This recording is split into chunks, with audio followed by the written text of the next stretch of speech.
হ্যাঁ বলছি, সবাইকে মিউট করে দেবেন। প্রণাম মহারাজ। বেদান্ত সোসাইটি নিউ জার্সি আয়োজিত বাংলায় ভগবত কথার ৩৯তম পর্বে সবাইকে স্বাগত। বিবেকানন্দ বেদান্ত সোসাইটির শ্রমে ইনচার্জ স্বামী ঈশ্বরানন্দজি আজকে আমাদের মধ্যে উপস্থিত আছেন। মহারাজকে আজকে কথা শুরু করার জন্য অনুরোধ করছি। নমস্কার আপনাদের সকলকে। আমরা যেমন পাঠ করে শুরু করি, সেই ভগবান বিষ্ণুকে স্মরণ করে আমরা শুরু করব।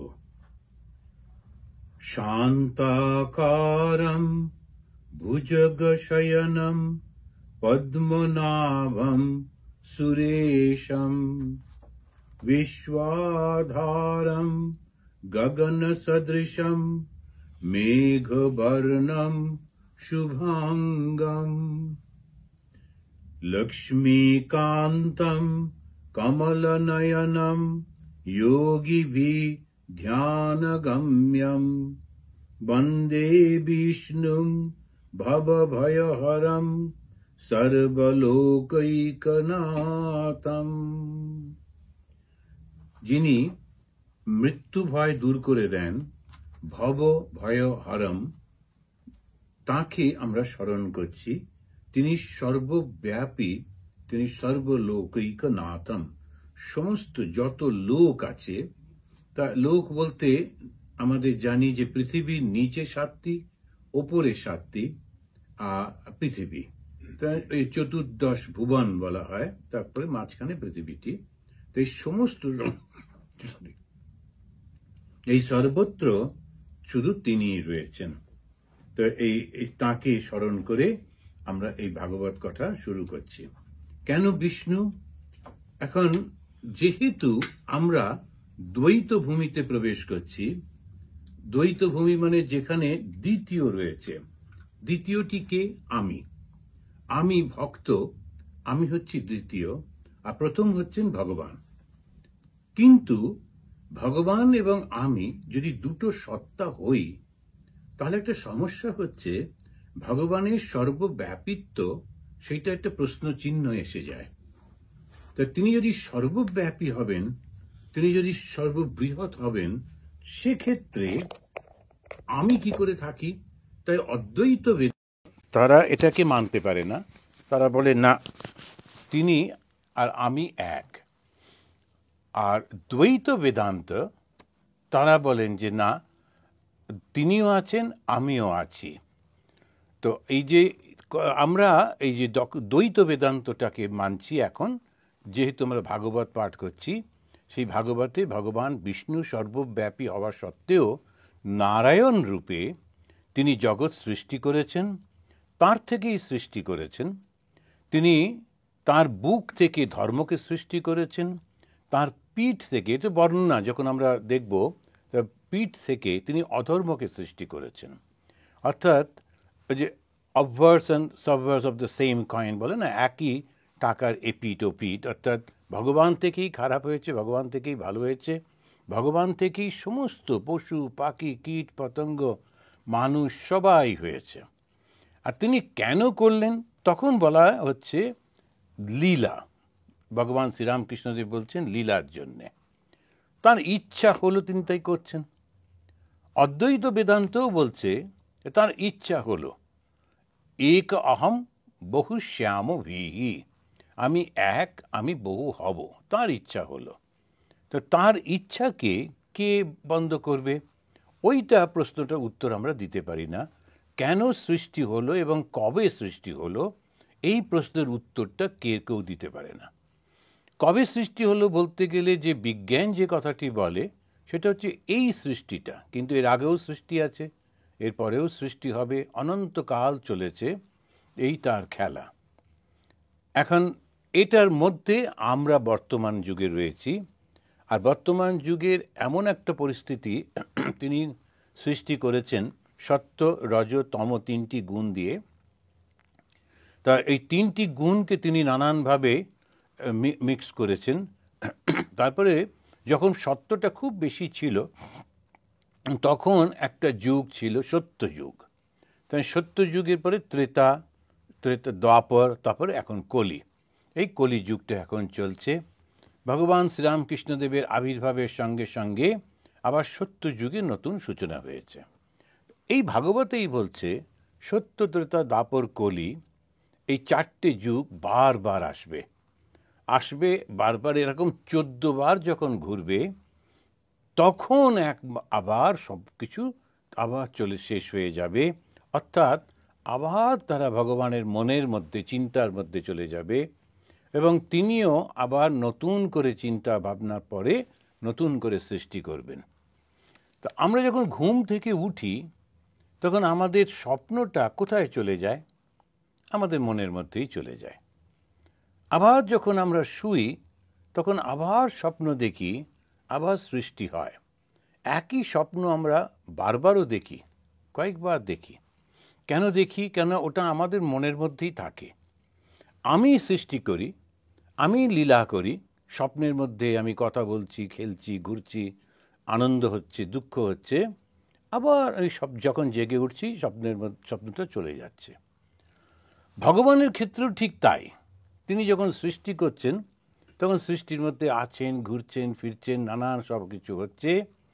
তবে সমস্ত কিছুই সত্য, ত্রেতা, দ্বাপর, কলি, আবার সত্য, ত্রেতা, দ্বাপর, কলি, এই বারবার হতে হতে একবার তার মনে হলো না, অনেকক্ষণ টায়ার্ড, এবারে বন্ধ বলে আবার তিনি ঘুমিয়ে পড়লেন। তিনি যোগ ও নিদ্রায় চলে গেলেন। আমরা জেগে উঠি, স্বপ্নটা চলে যায়, আর উনি ঘুমের মধ্যে যান, উনি স্বপ্নটা চলে যায়। ঘুম মানে ওনার ধ্যানের মধ্যে। তা এই রকম তাঁর এবং আমাদের মধ্যে খুব একটা পার্থক্য নেই। সেই জন্যে স্বামীজি বললেন মাইক্রোকজম অ্যান্ড ম্যাক্রোকজম, ম্যাক্রো অ্যান্ড মাইক্রো। আমার মধ্যে যা যা আছে ওর মধ্যে ঠিক তাই রয়েছে। আপনারা জানেন স্বামীজি সেই জীবনে তিনি যখন ঘুরছিলেন হিমালয়ে, সেখানে একটা গাছের তলায় বসে তিনি একটু ধ্যান করতে করতে এই সমস্যাটা তার সমাধান হয়েছিল। এরপরে যখন তার গুরু ভাই, তিনি তাকে, উনি মজা করে ডাকতেন গ্যাঞ্জেস বলে, গঙ্গাধর মহারাজ, স্বামী অখণ্ডানন্দজি, তিনি গ্রাম থেকে ভিক্ষে করে আনতে, তো খুব চিৎকার করে উৎসাহ করে তিনি বললেন, Ganges, I have solved my life's problem. তো সে আমার জীবনের সমস্ত সমস্যাটা আমি সমাধান করলাম। কি সেটা? ওই মাইক্রোকজম অ্যান্ড ম্যাক্রোকজম, এ দুটি কিন্তু এক। যা আছে ব্রহ্মে তা সেটাই আছে আমার ভেতরে। এখন এই দুটি কেন, কি করে বলছি? আমরাও সৃষ্টি করছি, আমরাও পালন করছি, আমরাও ধ্বংস করছি। স্বপ্নে আমি সৃষ্টি করি, আমি পালন করি। যতক্ষণ স্বপ্নটা দেখি ততক্ষণ আমি স্বপ্নটাকে পালন করি। আবার যখন জেগে উঠি তখন স্বপ্নটা ধ্বংস হয়ে যায়। ধ্বংস শব্দটা শুনলে একটু ভয় লাগে বটে, কিন্তু আমরা রোজ ধ্বংস করছি আমাদেরই সৃষ্টিকে। এখন সেই সৃষ্টিকে ধ্বংস যখন করছি, সেটি কিন্তু কোথায় চলে যাচ্ছে? আমার মধ্যেই চলে যাচ্ছে। এই জগৎ স্রষ্টা যেটা, ঠিক তাই করছেন। এই সৃষ্টি স্থিতি প্রলয় করেই চলেছেন। পরবর্তীকালে এই সৃষ্টি স্থিতি প্রলয়ে 3 জন ভগবানের হাতে দেওয়া হলো। ব্রহ্মা, বিষ্ণু আর মহেশ্বরের নাম করা হলো, যে ব্রহ্মা সৃষ্টি করছেন, বিষ্ণু পালন করছেন এবং শিব সেটাকে আবার নিজের মধ্যে নিয়ে নিচ্ছেন। শিব তো ধ্যানের মধ্যে চলে যান, আবার তিনি ওই ধ্যানের মধ্যে চলে যাচ্ছেন। তো এই চক্র ঘুরেই চলেছে, আর প্রত্যেকবার একই রকমভাবে এগিয়ে চলেছি আমরা। আচ্ছা, এখন কারণটা হলো এই দ্বৈত ভাবের মধ্যে আমি যেহেতু নিজেকে ভগবানের সঙ্গে এক মনে করতে পারছি না, তখন আমি সেপারেট হওয়ায় আমি নিজেকে অসহায় বোধ করছি। তা না হলে সমস্যাটা ছিল না। আমি যদি জানতাম যে আমি নাটক করছি এবং নাটকটা একদিন ভেঙে যাবে, আমি আবার নিজের স্বরূপে চলে যাব, তাহলে কোনো সমস্যা ছিল না। অফিসে যখন নাটক হয় তখন যিনি বড়বাবু, বস, তিনি হয়তো চাকরের ভূমিকায় অভিনয় করছেন, আর যে একটা জুনিয়র ক্লার্ক, সে হয়তো জমিদারের ভূমিকায় অভিনয় করছে। তা দুজনের ভূমিকায়, অথচ অফিসে দুজনেই সম্পূর্ণ আলাদা। আবার এখানেতে যখন অভিনয় হচ্ছে ঠিক উল্টো। কিন্তু ওই বস জানেন যে এখন আমি 1 ঘন্টার জন্যে চাকর হয়েছি বটে, কিন্তু আসলে আমি হচ্ছি বস এবং একটু পরেই আমি বস হয়ে যাব। তখন তার কিন্তু দুঃখ থাকে না। আর যখন সে ভুলে যায় তখন তার খুব দুঃখ হয়, কারণ সে বুঝতে পারে না ভবিষ্যতে কি হবে। আমি কি চিরজীবন চাকর থাকব? এইটাই আমরা ভুলে গেছি যে আমরাই কিন্তু বস। আমাদের অত দুঃখের কারণ আমরা জাস্ট এই নাটক করছি। কেউ পুরুষ, কেউ নারী, কেউ পশু, কেউ পাখি, আমাদের সব চলেছে। আর বিশেষ করে মানুষের মধ্যে এটা যখন এই অবস্থাটা আসে, আবার যে মানুষের মধ্যে চৈতন্য জাগ্রত হয়েছে, যারা ভাগবত পাঠ করছে, যারা ঈশ্বরকে জানার চেষ্টা করছে, যারা মন্ত্র দীক্ষা নিয়ে জপ করছে, তাদের মধ্যে এটা এসে যাচ্ছে ধীরে ধীরে যে না, আমি আসলে মালিক, আমার তো চিন্তা করার কারণ নেই, আমি ঠিক মুক্তি পেয়ে যাব। এই ড্রামাটা শেষ হয়ে গেলেই আমি আমার আসল স্বরূপে ফিরে যাব। তা মুক্তি মানে কি? নিজের স্বরূপে ফিরে যাওয়া। সেটা কীরকম? ওই ড্রামাটা শেষ হয়ে যাওয়া। কিন্তু যদি আমার ড্রামাটা শেষ না হয়, আমি যদি ওর মধ্যেই থাকি, তখন ওই আবার জন্ম নিতে হয়, আবার জন্ম নিতে হয়, বারবার চলতে থাকে। এই জায়গাটাতে যদি আমরা বুঝি, তখন আমাদের এই আবার ফিরে যাব। সেই নভেম্বর মাসে আমরা দেখেছিলাম যে রাজা পরীক্ষিত, তিনি যখন অভিশপ্ত হলেন ব্রাহ্মণের, তিনি মৃত্যুপথযাত্রী, নিজেকে বাঁচাবার চেষ্টা না করে বরঞ্চ মৃত্যুর যে কটা দিন বাকি আছে তার মধ্যে মুক্তি পাওয়া যায় কি না সেইটা নিয়ে তার একটা চিন্তা হলো। তিনি সমস্ত পরিবার পরিজন ত্যাগ করে গঙ্গার তীরে কুটির নির্মাণ করে এসে অবস্থান করতে লাগলেন। তিনি তো সাধারণ মানুষ নন। তার জন্মের আগেই ভগবান কৃষ্ণ তাকে রক্ষা করেছিলেন তার মায়ের গর্ভে, উত্তরার গর্ভে।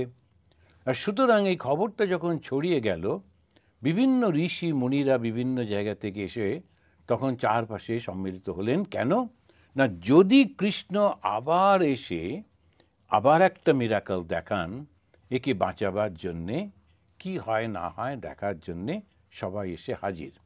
এদিকে মহাযুদ্ধ শেষ হয়ে গেছে, সেই মহাভারতের যুদ্ধ, এবং কৃষ্ণ তিনি শরীর ত্যাগ করেছেন। তার পথ অনুসরণ করে পাণ্ডবরাও চলে গেছে। রাজা হয়েছিলেন পরীক্ষিত, তিনিও অভিশপ্ত হয়ে দেহত্যাগ করছেন। এর পরে কি হবে সেই চিন্তা নিয়ে সকলেও চিন্তিত ছিলেন যে কি হবে।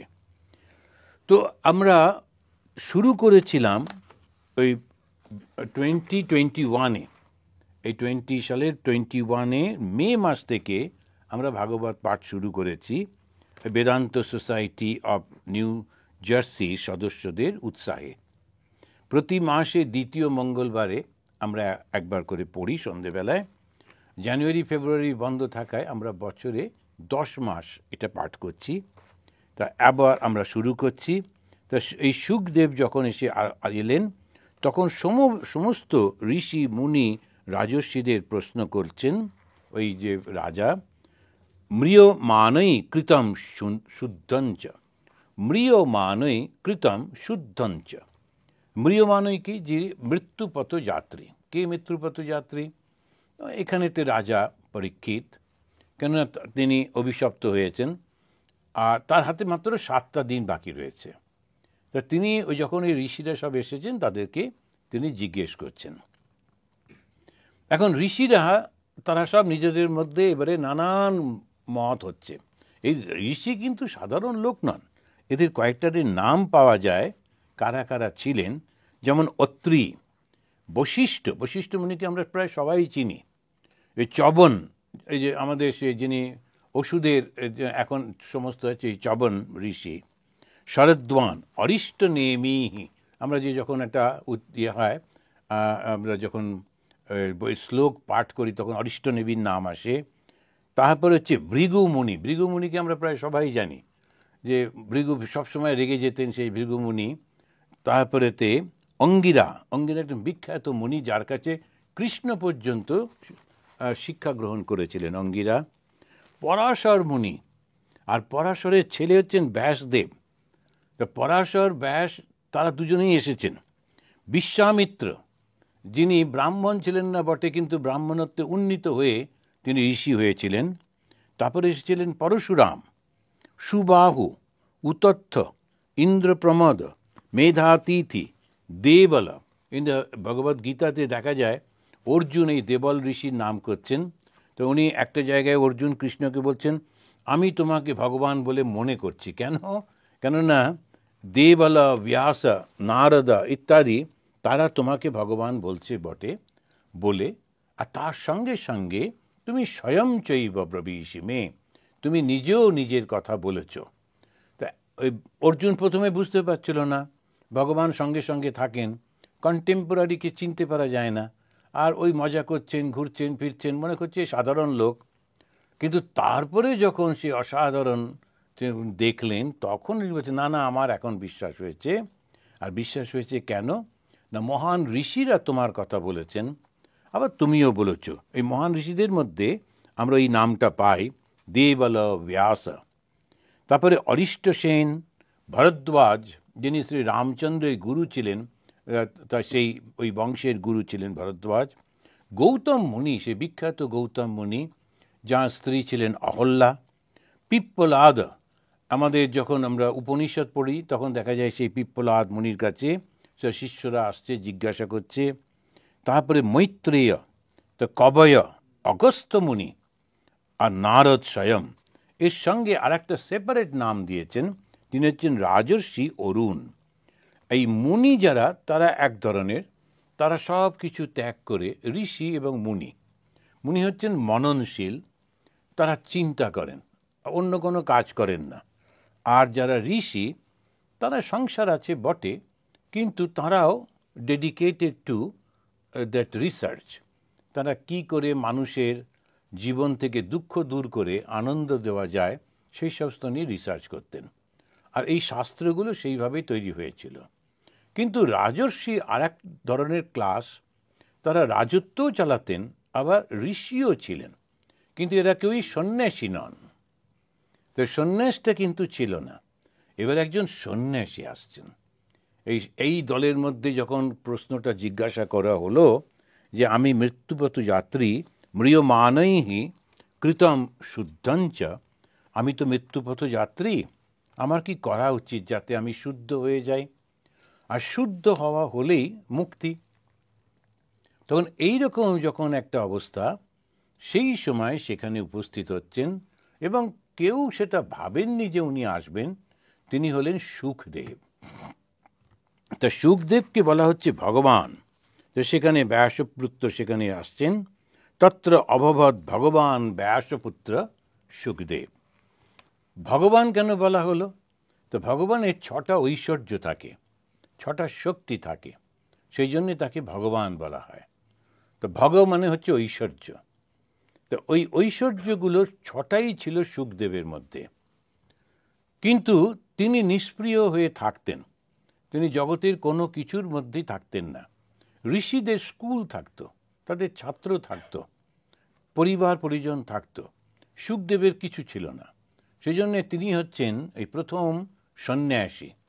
তো এই সন্ন্যাসী তিনি যখন আসছেন, তাকে সবাই মর্যাদা দিচ্ছে। কে কে মর্যাদা দিচ্ছে? তার বাবা ব্যাসদেব, ব্যাসদেবের বাবা পরাশর, তারাও উঠে দাঁড়িয়ে সুখদেবকে, নাতি, সুখদেব তো নাতি পরাশরের। পরাশর কত বড় শক্তিশালী মুনি, কিন্তু জ্ঞানীর কাছে এই ভারতবর্ষের এইটা একটা চিরন্তন খুব সুন্দর জিনিস, যারা জ্ঞানী, তত্ত্বজ্ঞানী, তাদেরকে সবাই সব জায়গায় মর্যাদা দিচ্ছেন। বয়সটার ব্যাপার নয়, সে যে বয়সেই হোক। তো শঙ্করাচার্য যখন শিষ্যদের শিক্ষা দিতেন, তখন দূর থেকে দেখে লোকেরা খুব অবাক হতো। তখন বলতো যে এটা খুব সুন্দর একটা দৃশ্য, যে গুরু শিষ্য, মানে বৃদ্ধ শিষ্য, গুরু যুবাহা। শিষ্যরা সব খুব বয়স্ক শঙ্করাচার্যের, কিন্তু গুরু যিনি, তিনি খুব যুবক। শঙ্করাচার্য তো খুব অল্প বয়স ছিল। তো এই ভারতবর্ষে হচ্ছে জ্ঞানেরই প্রভাব। জ্ঞানটি যখন আছে, এই তিনি সুখদেব এসে হাজির হলেন। এখন সুখদেবকেও তখন সেই প্রশ্নটা করা হলো, এবং এই সুখদেব তখন তাকে খুব খুশি হয়ে তাকে প্রশংসা করে বলছেন, তোমার এই প্রশ্নটা শুধু তোমার জন্যে না, পরবর্তী জেনারেশনের জন্যে, মানুষদের জন্যে খুব কল্যাণকর। তখন তিনি বলছেন যে তুমি যে প্রশ্নটি করেছ সেটা লোকহিতম। আমরা এই পর্যন্ত ওখান থেকে পড়েছিলাম আগের ডিসেম্বর পর্যন্ত। তো সেই লোকহিতম বলার পর তিনি আসছেন এবং বলছেন, দেখো এই জগতে খুব সমস্যা হচ্ছে কি, মানুষ মারা যাব জেনেও কিছুতেই তার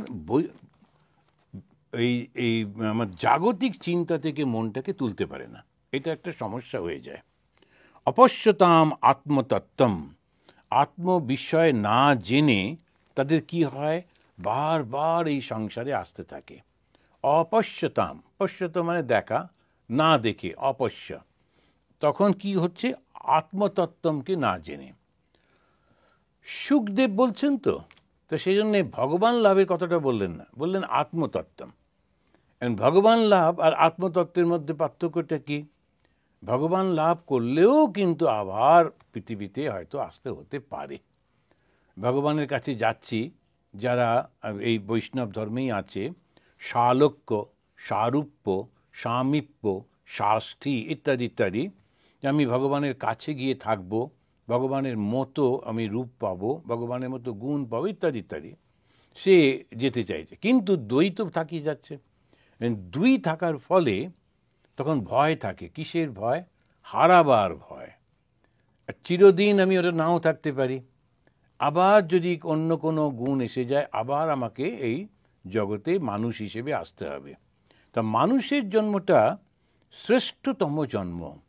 দেবতার জন্মতে তাদের খুব ভালো ভোগ হয়, তারা দেবতা হয় এবং শাসন টাসন করে। যেমন খুব বড় একজন রাজা একটা বড় রাজত্ব শাসন করছেন, ছোট রাজা ছোট রাজত্ব শাসন করছেন, জমিদার আরও ছোট্ট একটা জায়গায়, কিন্তু ওই শাসনের একটা আনন্দ তাদের থাকে। আবার কিছুদিন পরে রাজত্ব চলে যায়, আর একজন রাজা এসে যায়। সেই রকম আমরা যখন রাজা দেবতা হই, ইন্দ্র দেবরাজ হওয়া সত্ত্বেও কিছুদিন পর, কিছুদিন মানে বহু বহু বছর পর হয়তো দেখা যাবে আবার তাকে জন্ম নিতে হবে, আবার তপস্যা করতে হবে, আবার তিনি যদি ইন্দ্র হবেন।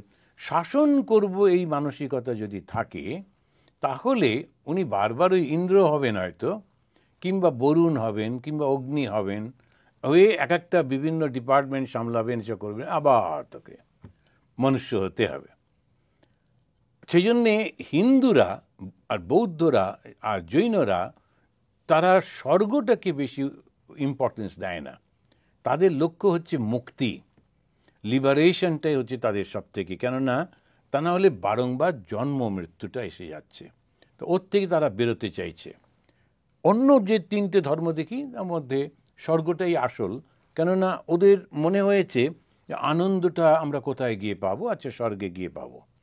আর আমাদের যে আনন্দ, সেই আনন্দটা এই বিষয় আনন্দ থেকেও আর একটা আনন্দের দিকে নিয়ে যাচ্ছে। তো এইটা হচ্ছে পার্থক্যটা। এত মিক্সড হয়ে যায় অদ্বৈত অদ্বৈত, ওই জন্য আমরা গুলিয়ে ফেলি, বুঝতে পারি না। কিন্তু দুটো পথ, দুটো ভাবে চলেছে।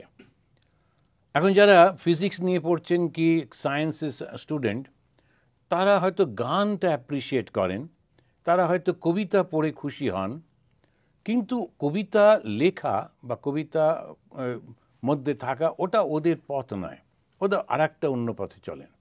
তো যারা আমাদের ত্যাগে পথে, জ্ঞানের পথে যান, তারা দ্বৈতভাবে জপ ধ্যান করেন, মানুষকে সেবা করেন বটে, কিন্তু ওদের লক্ষ্য থাকে আমি মুক্তি কী করে পাব। আর যারা দ্বৈত পথে চলে তাদের একমাত্র লক্ষ্য হচ্ছে স্বর্গে কি করে যাব। কারণ স্বর্গে না অসপিপাসে, এখানেতে উপনিষদে বলছেন, যেখানেতে তৃষ্ণা নেই আর ক্ষুধা নেই। ক্ষুধা তৃষ্ণা না থাকলে মানুষের সমস্যা নেই, সে কারুর আন্ডারে কাজ করবে না, নিজের মনে আনন্দে থাকবে। এখন সেই জন্যে ওই কল্পনা করা হয়েছে যেখানে ক্ষুধা তৃষ্ণা নেই, সেটি হচ্ছে স্বর্গ, এবং সেখানে আনন্দে থাকব। তো এখানেতে ব্যাসদেব যখন ওরা বলছেন যে তুমি আত্মতত্ত্বটা না জেনে, আত্মতত্ত্ব কেন বললেন? আত্মা আর পরমাত্মা এই দুটোর মধ্যে একই ভাব রয়েছে। ঈশ্বর এবং জীব একই ভাব রয়েছে। বেদান্তবাদীরা বলে ঈশ্বর কে? ঈশ্বর হচ্ছেন মায়া উপহিত চৈতন্য। এটা একটা টার্মিনোলজি ব্যবহার করছেন, সংস্কৃতে বলছেন মায়া উপহিত, মায়া দিয়ে ঢাকা।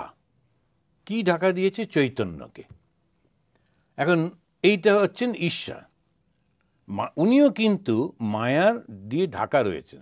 জীবটাকে আমরা, আমাদের কি? অহংকার উপহিত চৈতন্য। তা আমাদেরও চৈতন্যই রয়েছে, কিন্তু আমাদের চৈতন্যটা ঢাকা দেওয়া রয়েছে অহংকার দিয়ে। তা অহংকার আর মায়াটা যদি সরিয়ে নিই, তাহলে থাকলেও শুধু চৈতন্য, তখন আমরা দুজনেই এক। এইটাই হচ্ছে ব্যাপারটা। তো এখন একটা সন্দেশ আর একটা রসগোল্লা, দুটোই ওই দুধেরই ব্যাপার। রসগোল্লাটারও দুধ থেকে ছানা তুলে, সন্দেশটাও দুধ থেকে ছানা তুলে করা হলো। এখন যদি অন্যান্য সমস্তগুলো তুলে নেওয়া হয়, থাকবে দুধ। অ্যান্ড দুধটা কিন্তু দুজনেরই কমন, তেমনি কনসিয়াসনেসটা দুজনেরই কমন। যেন আমরা যখন কথা বলছি যুক্তি দিয়েই বলা হয়, যেন বলছে যে এইটা যেহেতু আমরা দুজনেই চৈতন্য স্বরূপ, আমরা বন্ধনের মধ্যে যাবার তো কথা নয়, আর নিজেকে ক্ষুদ্র ভাবাটাও কথা নয়। তাহলে আমরা কি করব? এই তখন এখানে বলতে গিয়ে বলছেন অপশ্যম আত্মতত্ত্বম, এটা না দেখে যারা দেহ ত্যাগ করে মৃত্যু হয়, তাদের বারংবার জন্মগ্রহণ করতে হয়। তেষ প্রমত্ত নিধনম পশ্যন অপি না পশ্যতি, এই মানুষগুলো তারা দেখেও দেখে না। এই যে বারংবার আমরা জন্মগ্রহণ করছি, এটা দেখেও দেখে না। কোথা থেকে মনের মধ্যে ওই ভাবটা এসে যায়, কিছুতেই সেটার থেকে বেরোতে পারে না। যারা একবার নেশা করেন, তাদের নেশা থেকে বেরোনো ভীষণ কঠিন হয়ে যায়। এখন শুরুটা নিজে করেছিল, কিন্তু আর সেই শুরু থেকে আর বেরোতে পারছে না। এই জন্য সেই যে একটা সেই গল্প বলে না, একটা সাধু স্নান করছিল, তা দেখলে একটা কম্বল ভেসে ভেসে যাচ্ছে। তো ও ভাবলো কম্বলটা ভেসে যাচ্ছে, নিয়ে আসি। ও সাঁতরে গিয়ে কম্বলটাকে ধরেছে, ধরে কম্বলটার সঙ্গে নিজেও ভেসে চলে যাচ্ছে। অন্য যারা পাড়ে ছিল তারা বলছে, এই তুই চলে এসো। তো বলছে না, এই ছাড়তে পারছি। বলে কম্বলটা ছেড়ে দাও, কম্বলটা ছেড়ে দিয়ে তুমি আবার তুমি প্রচণ্ড স্রোতের মধ্যে পড়ে যাবে। বলছে আমি তো ছাড়ছি, কম্বল আমাকে ছাড়ছে না। কেননা ওটা ভাল্লুক। ওটা মনে হচ্ছিল যে একটা একটা ভাল্লুক ভেসে ভেসে যাচ্ছিল, ওর পিঠটা দেখে ভেবেছে কম্বল, গিয়ে ধরেছে, এবার ভাল্লুকটা ওকে ধরেছে। তো मैं तो छोड़ता हूँ बट কমলি नहीं छोड़ती। এই কমলি नहीं छोड़ती মানে হচ্ছে ওই কম্বলটা, এই আমি তো নেশা করলাম, কিন্তু ধরবার সময় আমি তো ঠিকই ছিলাম, এবারে নেশাটা আমাকে ছাড়ছে না। তো এই যে মায়ার মধ্যে আমরা পড়ে যাই, কিছুতেই এর থেকে বেরোতে পারি না। একটু দেহ সুখ, একটু মান, একটু মর্যাদা, একটু আনন্দ, এই সমস্তগুলোর মধ্যে ঘুরতেই থাকি। তো এটার মধ্যে থেকে কেমন করে বেরোবো? আমি দেখছিলাম একটা মিটিংয়ে গেছিলাম, সেখানে একজন প্রফেসর, তিনিও ভগবানের কথা বলেন, ঠাকুরের কথা বলেন। তো ওর মধ্যেই আবার একটা বই, এখন প্রফেসরের তো যে কোনো একটা টুকটাক করে একটা বই লিখে ফেলে, তো লিখে একটু ছাপিয়ে ফেললো। এবার সেটাকে বিক্রি করতে হবে, ওর মধ্যেই আবার অ্যানাউন্সমেন্ট করছেন যে উনি সই করবেন গিয়ে। তো মাঝে মাঝে উঠে চলে যাচ্ছে নিচে, গিয়ে সই করে বই বিক্রি করে আবার আসছে, আবার খানিকটা বসছে, আবার যাচ্ছে। বেচারি ছোটাছুটি করছে, ওই বই বিক্রিটাই মাথার মধ্যে রয়েছে। আবার ভগবানের কথা বলছে, ত্যাগের কথাও বলছে, কিন্তু বই বিক্রিটাও মাথার মধ্যে রয়ে গেছে। এখন এই একটা দৃশ্য দেখলাম। আর একটা দেখেছিলাম, আমাদের স্বামী ভূতেশানন্দজি মহারাজ, যিনি প্রেসিডেন্ট ছিলেন, তা ওনাকে এত পণ্ডিত মানুষ, তোকে বলা হতো মহারাজ আপনি একটা দুটো বই লিখছেন না, তো এখন সব হারিয়ে যাবে। তো উনি তো সবসময় মজা করে করে উত্তর দিতেন, ওই জন্য আমার পায়ে খুব ব্যথা, ওই জন্য বই লিখছি না। বলছে পায়ে ব্যথার সঙ্গে বই লেখার কী সম্পর্ক? তো বলছে না, আবার বইটা ছাপাবার পর বিক্রির জন্য ঘোরাঘুরি করতে হবে, তো তখন তো পাটা লাগবে না, কিন্তু পায়ে এখন ব্যথা, তাই আমি বই লিখছি না। তো এখন কোনো খেয়ালই নেই, কোনো এই যে ঋষিরা, তারা কোনো দিন কোনো নামও দেননি, সব চলে গেছে বেদব্যাসের নামে। পুরো এই যে এত বড় আমাদের চারটি বেদ, সব কি আর বেদব্যাস করেছেন? তা তো নয়। কোন ঋষিরা করেছেন কেউ জানে না। কেন? ওরা নাম নিয়ে কোনো মাথায় ঘামাননি, ওরা নিজের মতো করে ওটা করতেন। তার ত্যাগী আর গৃহী এটার পার্থক্যটা কি? দুজনেই একই কাজ করছেন, কিন্তু একজন এই মুহূর্তে কিছু নাম যশ প্রতিপত্তি একটু পাওয়ার জন্যে ওই মনটা আটকে গেল, আর একজন ওটা নিয়ে খেয়াল করেন না। এই দুটোই শুধু পার্থক্য। তো এইখানে যখন আমরা পড়লাম অপশ্যতাম আত্মতত্ত্বম, তারা ওই আত্মতত্ত্বটাকে না জেনে বারংবার তারা আসছেন। তেষাম প্রমত্ত নিধনম পশ্যন্নপি না পশ্যতি, তারা বারংবার মৃত্যুমুখে পতিত হন, তারা দেখেও দেখতে পান না। তস্মাৎ ভরত সর্বাত্মা ভগবান ঈশ্বরো হরিঃ শ্রোতব্য কীর্তিতব্যশ্চ স্মর্তব্যশ্চ ইচ্ছতা অভয়ম। এইখানেতে তিনি বলে, আমরা নভেম্বরেও এটা পড়েছিলাম, তিনি বলেন সেই কারণে হে ভারত, ভারত কাকে বলছেন? ওই রাজা পরীক্ষিতকে বলছেন, বলছে তুমি কি করবে? সর্বাত্মা ভগবান ঈশ্বরও হরিঃ। শব্দগুলো যদি লক্ষ্য করি কীরকমভাবে অদ্বৈত বেদান্তকে বেদান্তের মধ্যে দিয়ে প্রকাশ করছেন।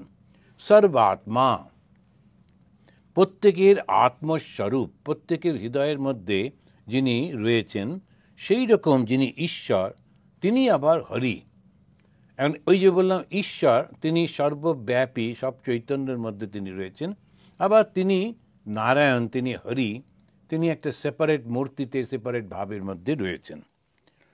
তাকে তার বিষয়ে শ্রোতব্য, তার বিষয়ে শোনো ভালো করে, এবং কীর্তিতব্যশ্চ, তার কথা যে বলতে পারলে খুব ভালো, যদি তুমি বলতে পারো, তাকে স্মরণ করো, তুমি সমস্ত ভয় থেকে মুক্ত হয়ে যাবে, মৃত্যু ভয় থেকে মুক্ত হবে। তখন যখন আমি মৃত্যু ভয় থেকে মুক্ত, মৃত্যুটা কি? আমি কিছু ছেড়ে দিচ্ছি, আমার কিছু চলে যাচ্ছে, এইটাই তো ভয়। আমার এই শরীরটা দুর্বল হয়ে গেছে, চলতে ফিরতে পারি না এরকম, তথাপি ছাড়তে ইচ্ছে করে না, হাত তুলতে পারছি না, এইখানে এই জন্য বলছিল ফ্রোজেন শোল্ডার, হাত তুলতে পারছে, নানান রকম হতেই থাকে, হাত তুলতে পারছি না, পায়ে হাঁটুতে ব্যথা, এই নানান রকম চলছে। তবুও যদি জিজ্ঞেস করা হয়, আচ্ছা তাহলে কি বলেন, যে তাহলে কি মৃত্যু দরকার? না না না, এখন কি দরকার, আছি তো, ঠিকই তো আছে, আমি তো তো ডাক্তার বলেছে একটা ওষুধ হবে, ওটাতে হয়ে যাবে। এরকম করে করে আমরা বাঁচতেই চাই, কিছুতেই আমরা মরতে চাই না।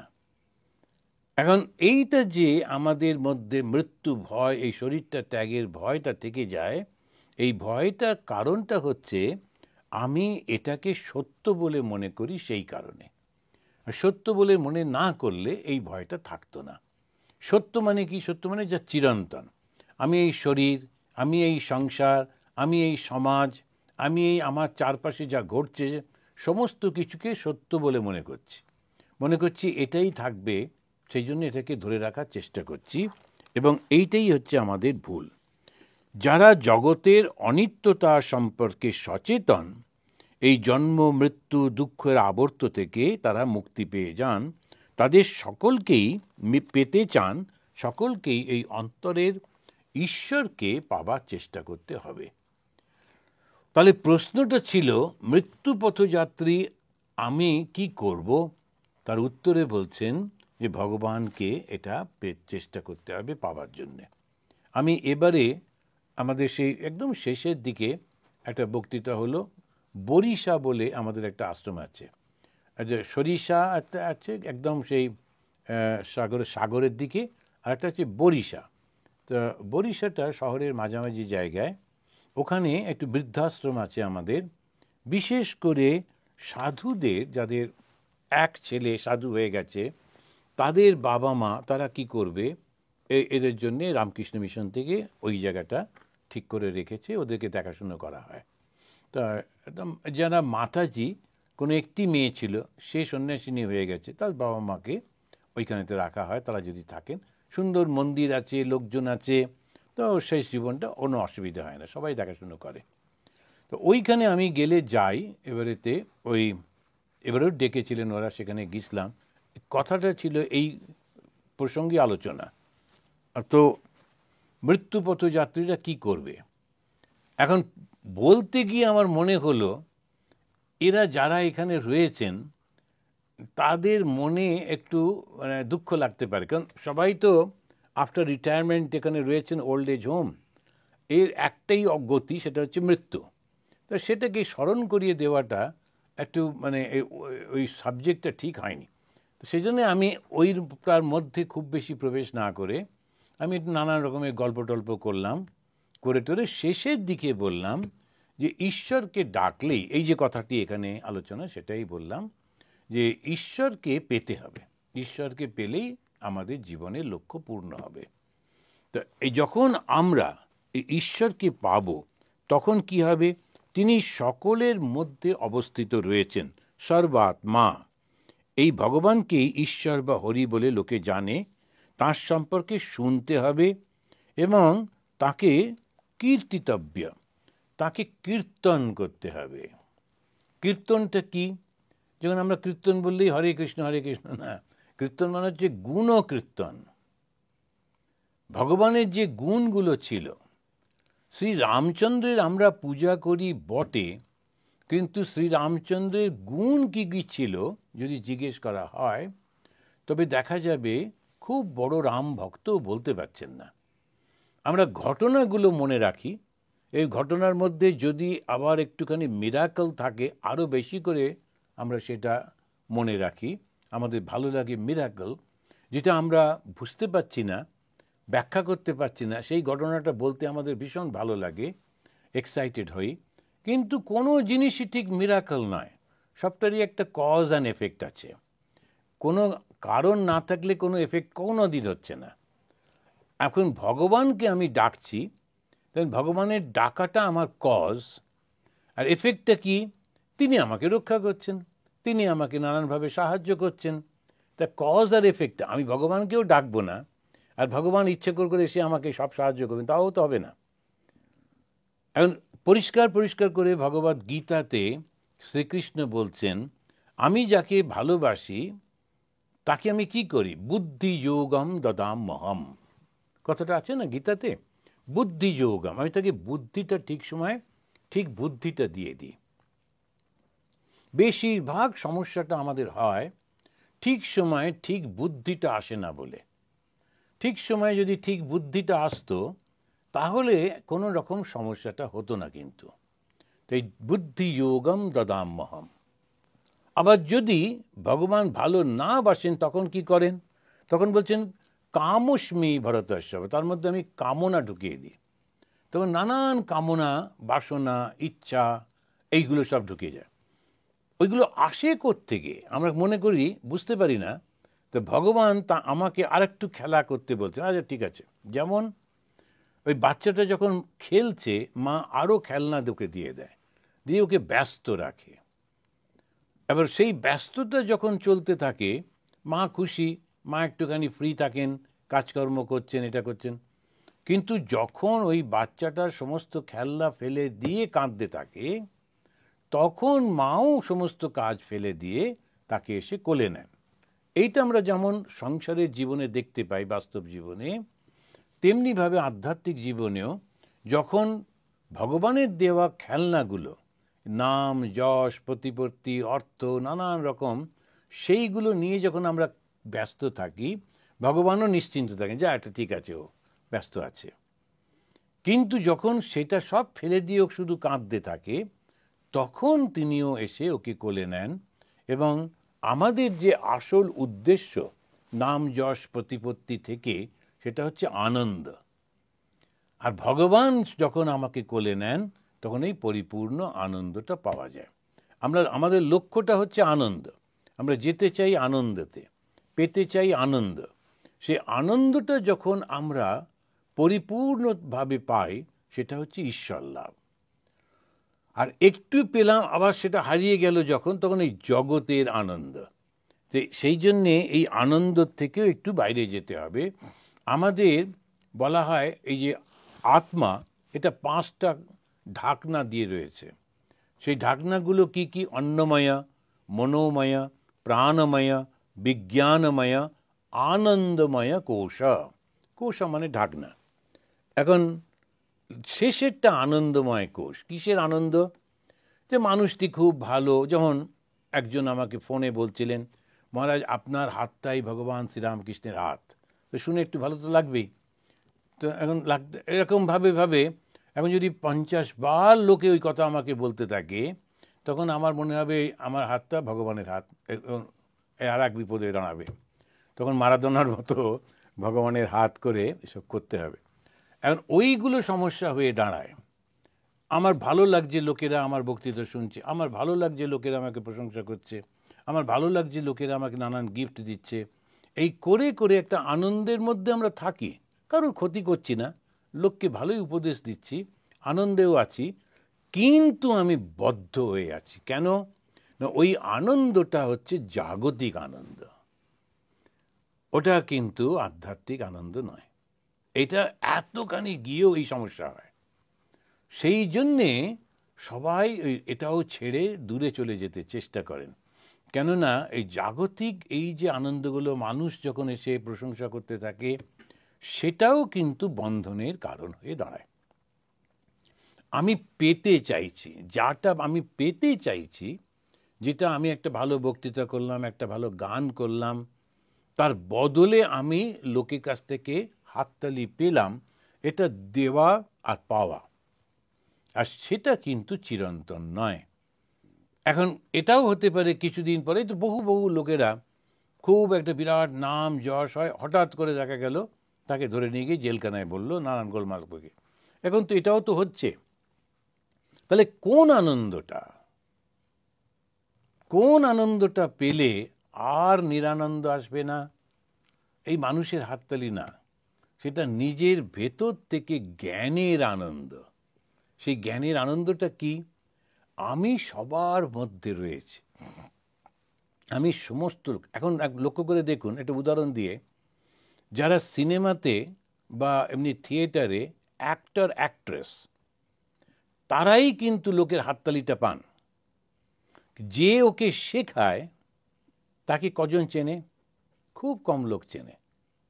ওই নামটা দেয় বটে, যখন সিনেমা দেখাবার সময় কেউ পড়ে না, মানে এই কী সব নাম দেখাচ্ছে, তাড়াতাড়ি করে সিনেমাটা শুরু করা যাক, মুভিটা শুরু করা যাক।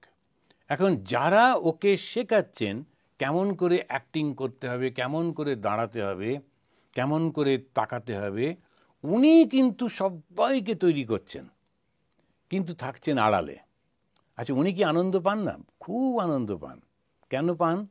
ওনার সৃষ্টি।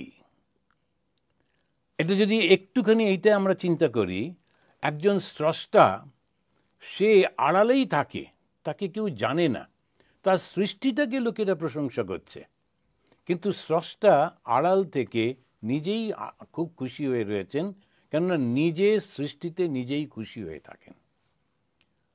আমরা যখন আমাদেরকে কেউ কিছু বলছে, তার বদলে আমরা আনন্দ পাচ্ছি, এটা দেওয়া নেওয়ার ব্যাপারটা হলো।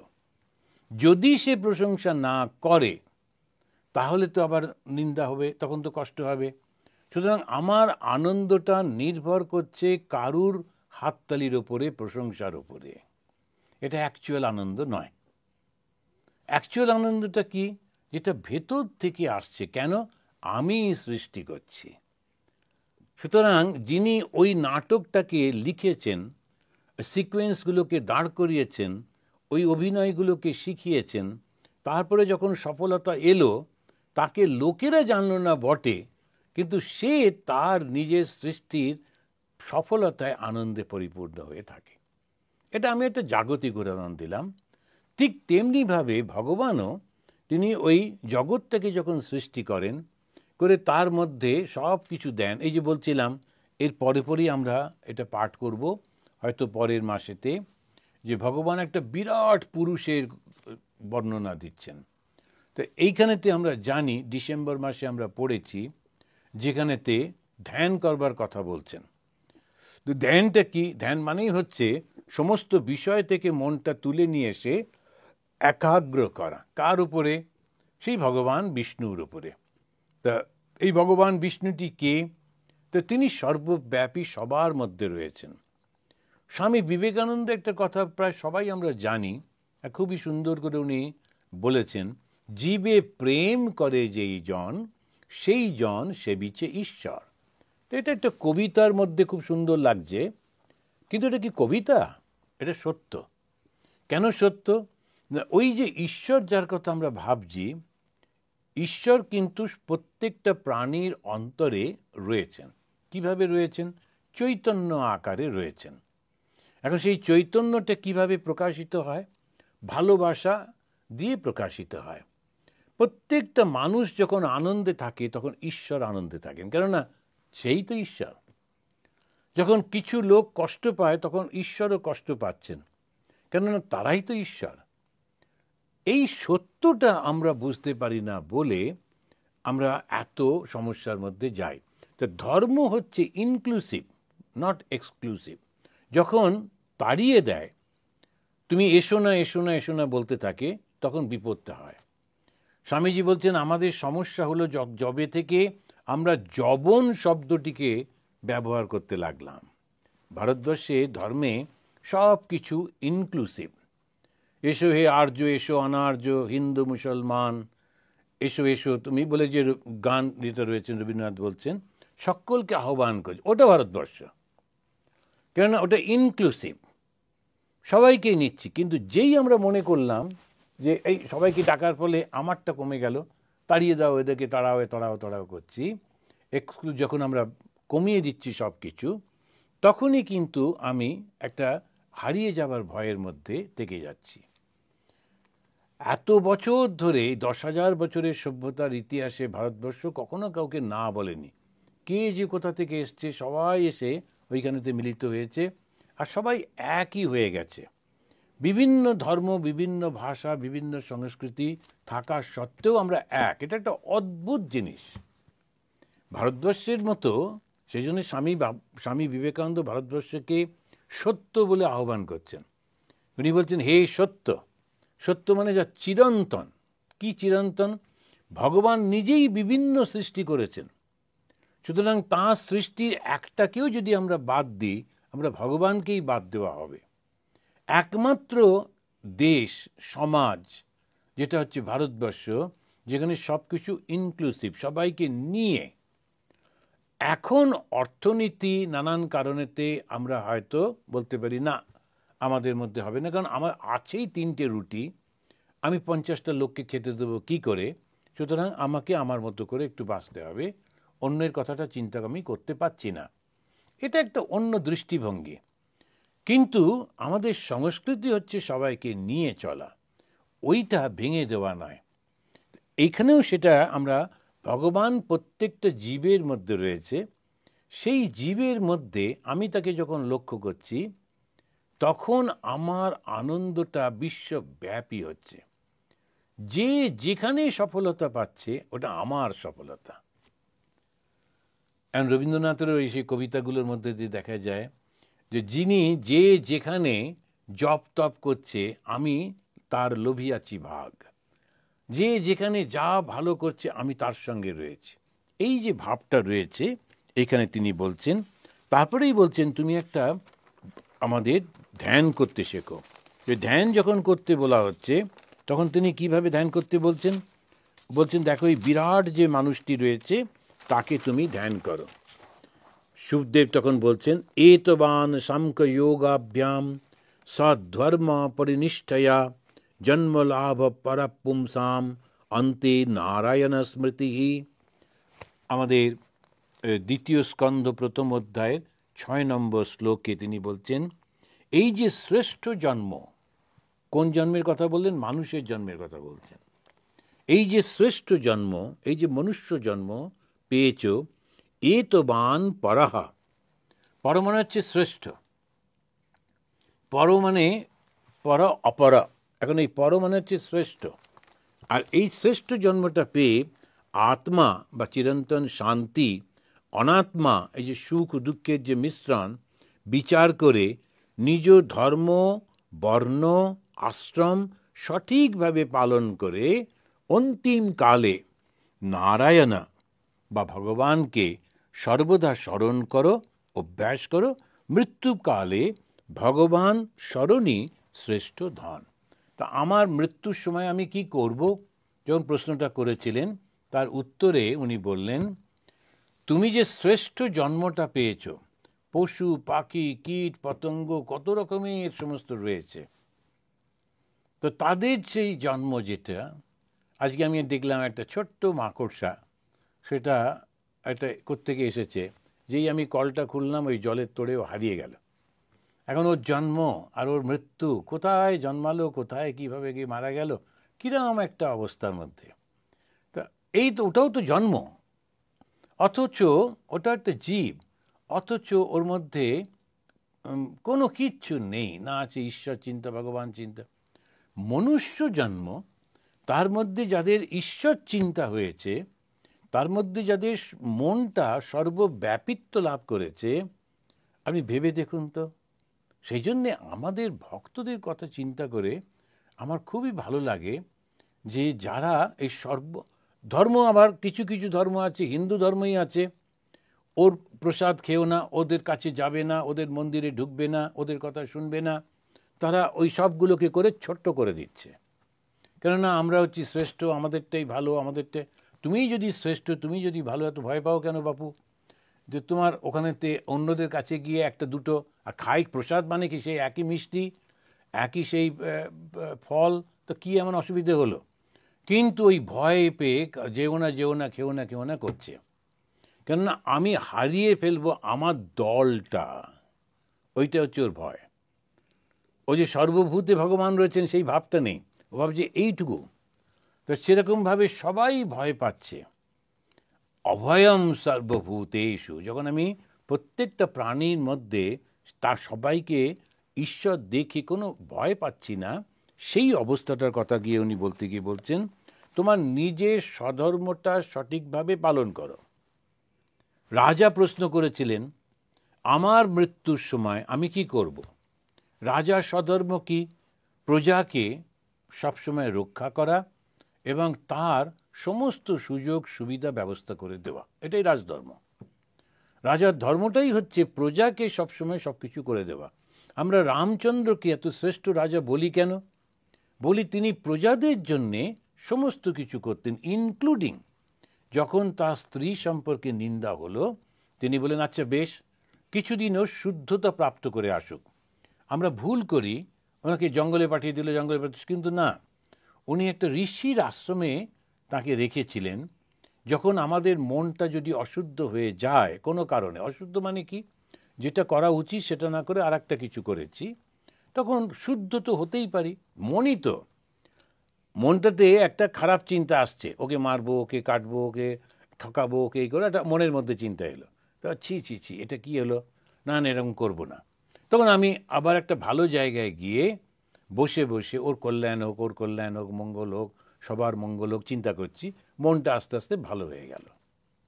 তা আমাদের তো কত উদাহরণ রয়েছে। অঙ্গুলিমাল, তো অঙ্গুলিমাল তিনি মানুষকে হত্যা করে আঙুলটা কেটে কেটে রাখতেন।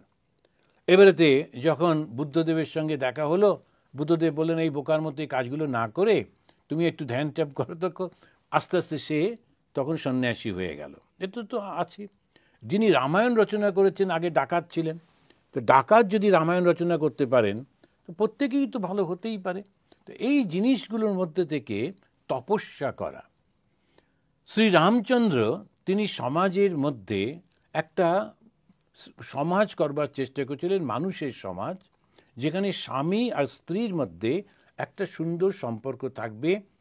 একবার বিবাহ হলে যতদিন না মৃত্যু হচ্ছে একসঙ্গে স্বামী স্ত্রী তারা বাবা মা এই কর্তব্যটা করবে। আগেকার দিনে সেটা ছিল না, সেটা তিনি আনবার চেষ্টা করছেন। সেই জন্যে বললেন যে না, একটা স্ত্রী একটি পুরুষের সঙ্গেই থাকবে। এইরকম যখন করলেন তখন চ্যালেঞ্জটা যেটা হলো, তোমার স্ত্রী যখন ওই 1 বছর ধরে রাবণের কাছে ছিল, সে তো তুমি গিয়ে দেখলে, আমরা তো দেখিনি। এই সমস্ত কথাবার্তা, লোক তো সবসময় থাকে, নানান রকমের কথা বলছেন। আর তখন রাম বললেন আচ্ছা বেশ, তাহলে একটা কাজ করা যাক, উনি আর একটু শুদ্ধ হয়ে আসুক। কি করে শুদ্ধ হবে? ওখানে পাঠিয়ে দেওয়া হয় আমাদের এই তপস্যা করবার জন্য। রামকৃষ্ণ মিশনের সাধুরা, মানুষ তো সাধু হতে এসেছি, এখন যদি কোনো কিছু ভুল করে ফেলি, যেমন আমাদের একজন সাধু সে একটা এলিভেটরে উঠবে, এলিভেটরে জায়গা রয়েছে, একজন বৃদ্ধা তিনি দাঁড়িয়ে আছেন এই হসপিটালে, তো এই সাধুটি হঠাৎ করে এসে গেছেন, এসে দেখছেন এই বৃদ্ধাকে উঠতে দিচ্ছে না। যারা ওই এলিভেটর চালায় তারাও তো একটা ওস্তাদ, যে যেখানে তাকে নিজের একটু অহংকার তো দেখাতে হয়। ও বলছে না আপনি দাঁড়িয়ে থাকুন, পরে আসবো, এসব করে। উনি তখন ওকে বলছে নিয়ে যাও না এনাকে, যথেষ্ট বড় এলিভেটর, অনেকটা জায়গা আছে, নিয়ে যাবে নাকি। ও সেটা মহারাজের কথাও শুনলো না, না না না ওসব হবে না। তখন মহারাজ রেগে গিয়ে ওকে একটা থাপ্পড় মেরেছেন। তারপরে একটা হইচই, মহারাজ কেন থাপ্পড় মারবেন ইত্যাদি। একটা গুন্ডা থাপ্পড় মারলে কিছু হয় না, কিন্তু একটা মহারাজ থাপ্পড় মারলে খুবই মুশকিল হয়ে গেল। তখন বেলুড় মঠ ওকে বলল তুমি রাগটা একটু কমিয়ে এসো। কোথায় পাঠালো বললেন যে হরিদ্বারে যাও, গিয়ে ওখানে গিয়ে একটু তপস্যা করে এসো। তখন এই যে তপস্যা করা, কেননা একটা ভুল করে ফেলেছেন ঠিকই তো, সাধু তিনি নিজেকে আরও কন্ট্রোল করতেই হবে, তখন তিনি আত্মশুদ্ধির জন্যে হরিদ্বারে গেলেন তপস্যা করতে। সীতাও তেমনি, তিনি নিজে কোনো ত্রুটি করেননি, শুধু লোকের জন্যে আত্মশুদ্ধি করতে যাচ্ছেন। জঙ্গলে পাঠিয়ে দিয়েছে বলে যে আমরা সবসময় বলি তা তো নয়। তখন এইটা জিনিসগুলোকে তো উনি তখন বলছেন স্বধর্ম পরিনিষ্ঠায়া। তুমি যখন সংসারে রয়েছ তোমার একটা স্বধর্ম রয়েছে, তুমি যখন রাজা তোমার একটা স্বধর্ম রয়েছে। প্রত্যেকটা অবস্থায় নিজের নিজের কর্তব্যটা হচ্ছে তোমার স্বধর্ম। ব্রাহ্মণের, ক্ষত্রিয়, বৈশ্য, শূদ্র, ছাত্র প্রত্যেকে নিজের নিজের, সন্ন্যাসীর একটা নিজের স্বধর্ম রয়েছে। তো এই স্বধর্মটা ঠিকভাবে পালন করো আর ভগবানকে স্মরণ করো, তাহলেই হয়ে গেল। তাহলে এই প্রশ্নটার একটা খুব অসাধারণ উত্তর ভগবান দিচ্ছেন।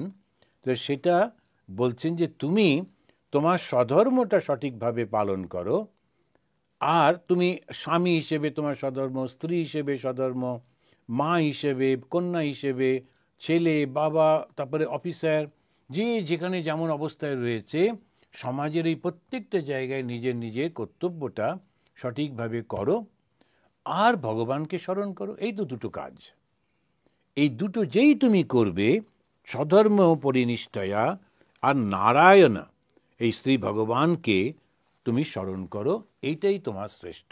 তো মৃত্যুকালে আমরা কি করব? এই দুটি করব। তো এইটা বলে উনি পরীক্ষিতকে এটি বললেন। তারপরেতে উনি একটা ধ্যানের কথা শেখালেন। তো সেই ধ্যানটা বলতে গিয়ে উনি কিভাবে ভগবান জগৎ সৃষ্টি করেছেন সেটা বলতে গিয়ে উনি বললেন যে কীরকমভাবে মাথা থেকে ব্রাহ্মণ, হাত থেকে এরকম করে করে, সেটা আমরা পরের বার একটুখানি পড়ে নেব। সমস্ত সমাজটা ভগবানেরই। তারপরে আমরা আর একটা অধ্যায়ে যখন যাচ্ছি, সেই ফাইনালি আমরা দেখতে পাবো ওই দ্বিতীয় স্কন্ধে প্রথম অধ্যায়ে গিয়ে একটা বিরাট পুরুষের বর্ণনা করলেন, করে আমরা ওটা একটু ছুঁয়ে যাব, কেননা অতটা ডিটেলস আমাদের দরকার নেই। তারপরের থেকে আমরা ওই দ্বিতীয় অধ্যায় থেকে এর পরের মাস থেকে পড়তে শুরু করব। আবার সেখানে আমাদেরকে গাইড করছেন কেমন করে আমাদের এই মানুষের জীবনেই ঈশ্বরত্ব লাভ করা যেতে পারে। তো এই আজকে এই পর্যন্ত থাকলো, এবং এর পরের দিনে আমরা আবার ভাগবত, পরের মাসে আবার আমরা ভাগবত পাঠ করব। তাহলে আমরা এখন 3 বার শান্তি বলে শেষ করছি। ওম শান্তি শান্তি শান্তি। হরিঃ ওম তৎসৎ। শ্রীরামকৃষ্ণ অর্পণমস্তু।